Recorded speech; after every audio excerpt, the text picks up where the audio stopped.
mau apa itu hari ya? Baik. Sobiles, Rehem Sobiles.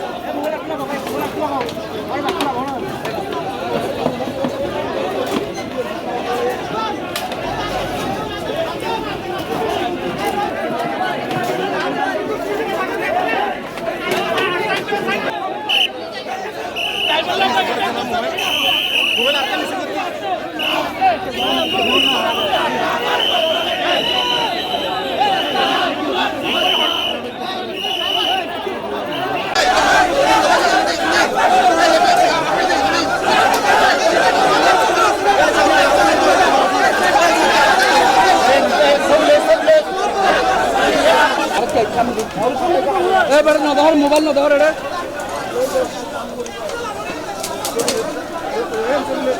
আমি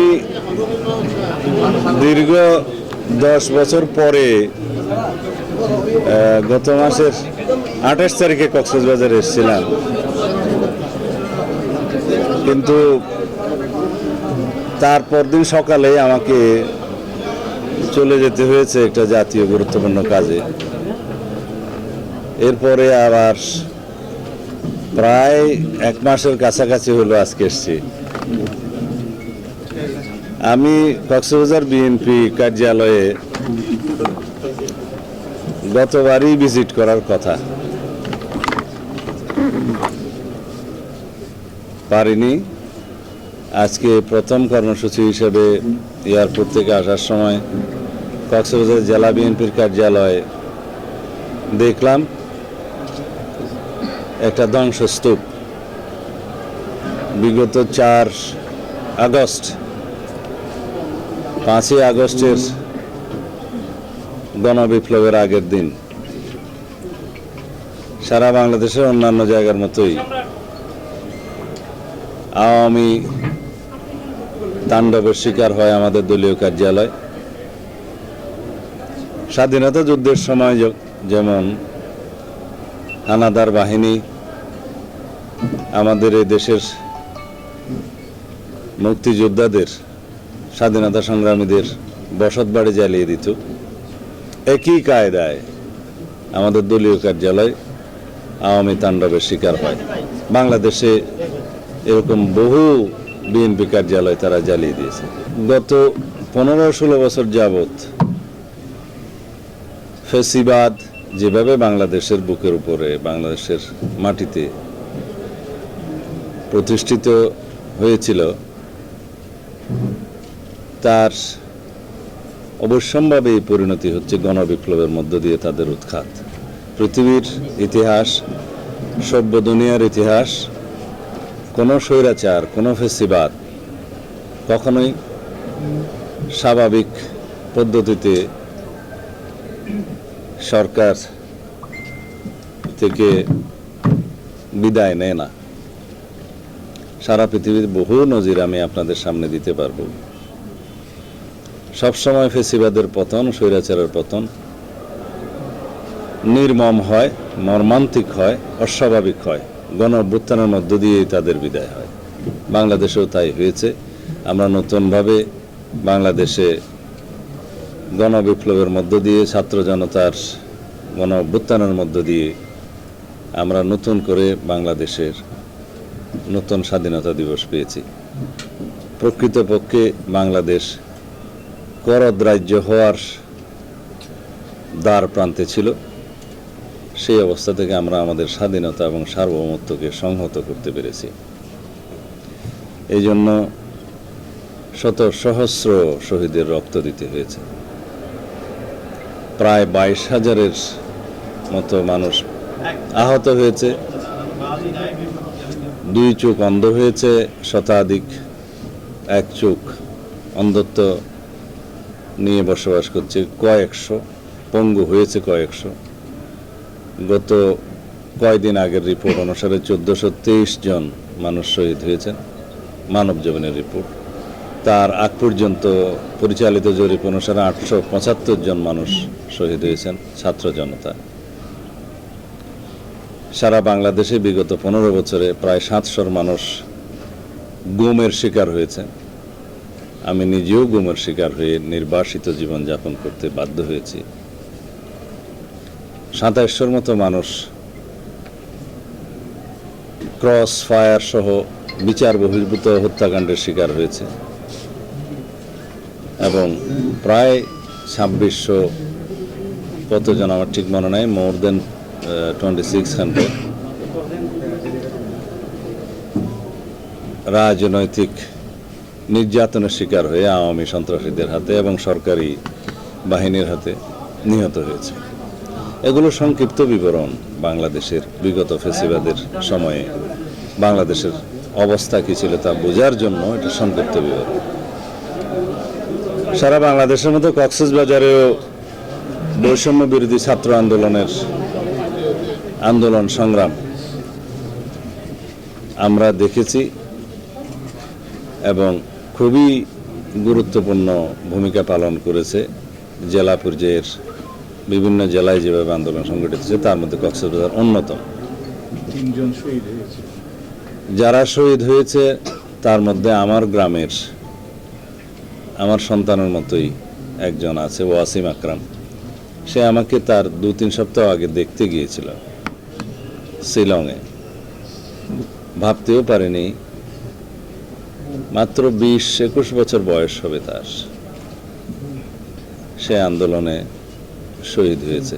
বাংলাদেশে ছাত্র আন্দোলনে সে দ্বিতীয় শহীদ, সম্ভবত 16ই আগস্ট নয়, 16ই আগস্টের প্রথম শহীদ 16ই জুলাই, দুঃখিত আমি, 16ই জুলাইয়ের ছাত্র আন্দোলনের বৈষম্য বিরোধী ছাত্র আন্দোলনের প্রথম শহীদ রংপুরের সাইদ, দ্বিতীয় শহীদ ওয়াসিম আকরাম চট্টগ্রামে শহীদ হয়।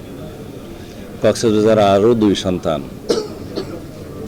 এই জুলাই আগস্ট বিপ্লবে শহীদ হয়েছে। আমরা শহীদের রক্তের উপর দাঁড়িয়ে নতুন বাংলাদেশ, বৈষম্যহীন, সাম্যভিত্তিক, মানবিক মর্যাদা ভিত্তিক প্রকৃত গণতান্ত্রিক রাষ্ট্র বিনির্মাণের জন্য আমরা অঙ্গীকারাবদ্ধ এবং সারা জাতির বিপ্লবোত্তর যে আকাঙ্ক্ষা, যে আশা, যে অভিপ্রায় সৃষ্টি হয়েছে সেটা পরিপূরণের দায়িত্ব বাংলাদেশের সকল গণতন্ত্রকামী মানুষের। আমরা আহ্বান জানাই আমরা যেন পরস্পরের অধিকারের প্রতি স্বীকৃতি দেই, একটি প্রকৃত গণতান্ত্রিক, বৈষম্যহীন, অসাম্প্রদায়িক, সাম্যভিত্তিক, মানবিক মর্যাদা ভিত্তিক আইনের শাসনের বাংলাদেশ প্রতিষ্ঠার জন্য যেন আমরা সবাই আমাদের কণ্ঠ সবসময় উচ্চে রাখি, আন্দোলন অব্যাহত রাখি। যতদিন পর্যন্ত একটি গণতান্ত্রিক নির্বাচনের মধ্য দিয়ে একটি রাজনৈতিক সরকার প্রতিষ্ঠিত না হবে, একটি নির্বাচিত সংসদ প্রতিষ্ঠিত না হবে, ততদিন পর্যন্ত আমরা গণতন্ত্রের জন্য এই সংগ্রাম চালু রাখতে হবে। আমরা অবশ্যই বর্তমান অন্তর্বর্তীকালীন সরকারের সকল উদ্যোগকে স্বাগত জানাবো এবং সহযোগিতা করব এবং এই অন্তর্বর্তীকালীন সরকার ব্যর্থ হওয়া মানে জাতি ব্যর্থ হওয়া। সুতরাং এই সরকারকে ব্যর্থ হতে দিতে পারি না আমরা। জাতীয় এবং আন্তর্জাতিক ষড়যন্ত্র বাংলাদেশের বিরুদ্ধে এখনো অব্যাহত আছে। বাংলাদেশের অভ্যন্তরে অস্থিরতা সৃষ্টির জন্য ষড়যন্ত্রকারীরা এখনো প্রচেষ্টা চালাচ্ছে, সেটা আপনারা দেখতে পাচ্ছেন বিভিন্ন জায়গায়। সুতরাং এই সমস্ত অস্থিরতা যাতে বাংলাদেশের গণতান্ত্রিক অভিযাত্রাকে বাধাগ্রস্ত না করতে পারে সেজন্য আপনারা সবাই সজাগ থাকবেন এবং সবাই ভূমিকা রাখবেন। এখানে গণমাধ্যমের ভূমিকা সর্বোচ্চ। আপনারা সর্বরকম সহযোগিতা দিয়ে বাংলাদেশের সামনের দিনের গণতান্ত্রিক অভিযাত্রাকে সফল করবেন। বরং যে দলের কথা আপনি বললেন তারা বলছে যে নির্বাচন বিলম্বিত হলে বাংলাদেশের গণতান্ত্রিক অভিযাত্রা ক্ষতিগ্রস্ত হবে। আমি সেরকম শুনেছি। সবাই চায়, সকল রাজনৈতিক দল যারা গণতন্ত্রে বিশ্বাস করে এবং গণতান্ত্রিক প্রক্রিয়া চালু রাখতে চায়, তাদের আকাঙ্ক্ষা হচ্ছে যৌক্তিক সময়ের মধ্যে সংস্কার কার্যক্রম শেষ হবে। সেই সংস্কার অবশ্যই নির্বাচনমুখী সংস্কারগুলো অগ্রাধিকার পাবে।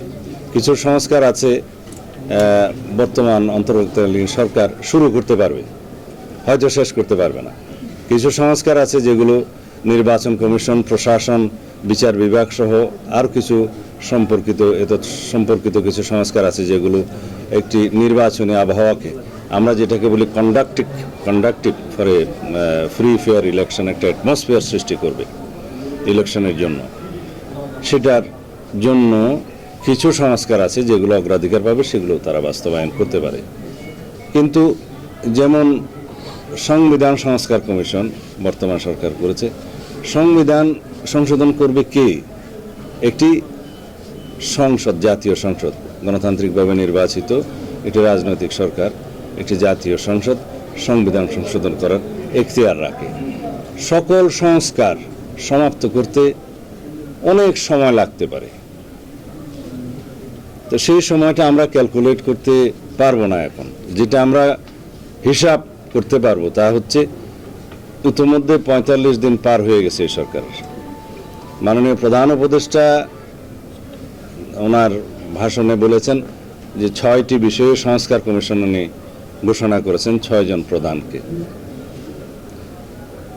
তিনি বলেছেন এই মাসের মধ্যে পূর্ণাঙ্গ কমিটি হবে সেই সংস্কার কমিশনের, এবং উনি আশাবাদ ব্যক্ত করেছেন অক্টোবরের 1 তারিখ থেকে এই কমিশন কাজ শুরু করতে পারবে এবং 3 মাসের মধ্যে তারা পূর্ণাঙ্গ রিপোর্ট জমা দিতে পারবেন বলে আশা করেছেন।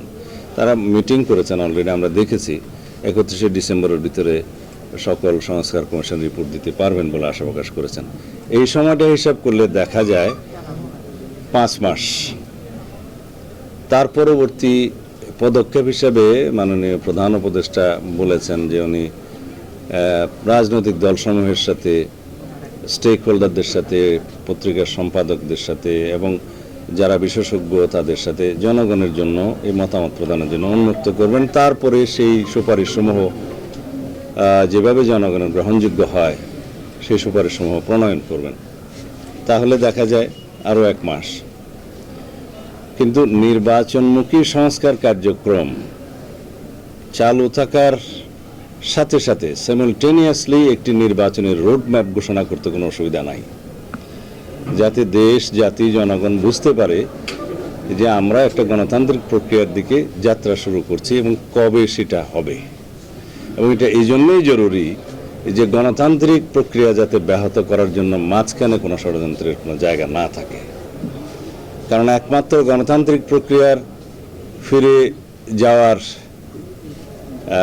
আশা নিয়ে 70-এর নির্বাচন পরবর্তীতে স্বাধীনতা যুদ্ধ সংগঠিত হয়েছিল।